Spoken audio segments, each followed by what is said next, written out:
Now it's time for a new part of the show called The Spotlight. It's been a tough 18 months for performers, so each week I thought I'd hand the stage over to someone that I think you'd have heard of had the world not gone to shit. My guest tonight is a brilliant stand-up, so please welcome the fantastic Aaron Simmonds!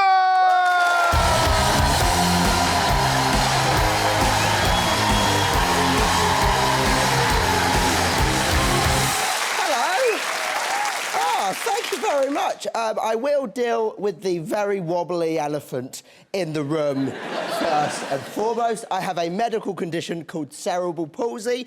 Give me a cheer if you're a fan of cerebral palsy. Doesn't usually get a cheer, guys. I like you. I particularly like these guys over here. You really went for it. You didn't cheer, mate. What is your deal? Are you more of a muscular dystrophy kind of guy? Fair enough. What is your name, mate? Toby. Toby? Yeah. Great. And can I ask you just a very easy question to get to know you, Toby? Of course you can. Cool. What's your favourite disability?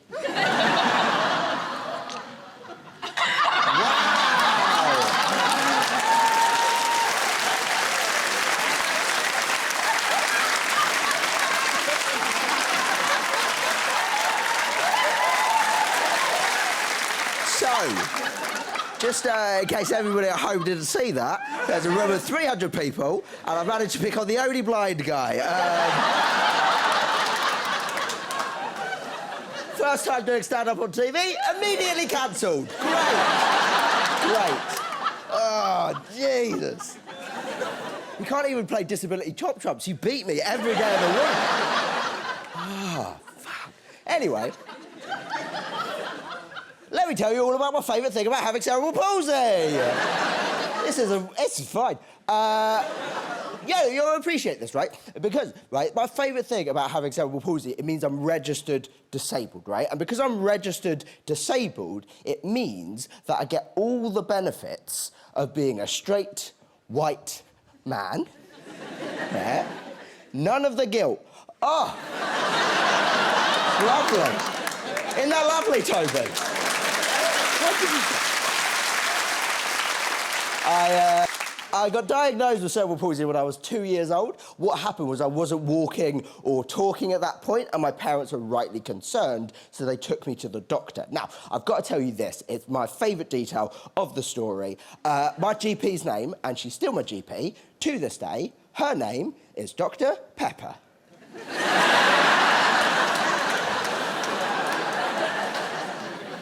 But my parents went to see her, and they ran a few tests on me. A couple of weeks later, she invited them back into her office, and she said, Mr. and Mrs. Simmonds, please take a seat. And my dad's kind of an informal guy. He went, nah, don't worry about that, just use our first names. And she went, OK, Fanta, lemonade, take a seat.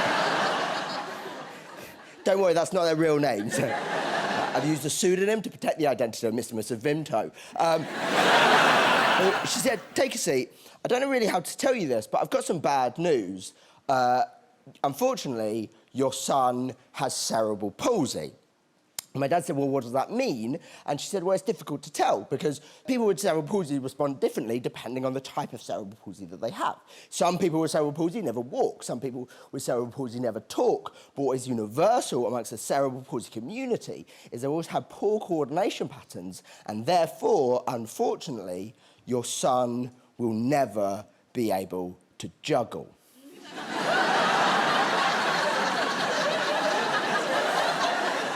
That was the third thing that she told my parents. Yeah, he may not be able to walk, OK, he may not be able to talk, fine, but for God's sake, stop investing in clown college. He's never going to be a professional juggler. To be fair, I think it mattered more to Dr. Pepper than it did my parents, because she was on a unicycle at the time. Now, you can easily look at someone called Dr. Pepper and assume that she's not very good at her job, right? Because she's got a silly name. But she is. She's a cracking GP, right? It's just that there's not a lot known about cerebral palsy. Even to this day, doctors don't know exactly why I am disabled, right? The only thing that Dr. Pepper was able to tell me definitively is that it happened before I was born. Okay, it happened when I was in the womb. What she thinks happened was 2 weeks before I was due to be born, the umbilical cord wrapped around my neck. And it meant that my mum had to be rushed in for an emergency C-section, And they think that the starvation of oxygen to the brain is the reason why there's a scarring in the brain tissue. Now, although that doesn't necessarily explain why I am disabled, it does explain why I'm into asphyxiation.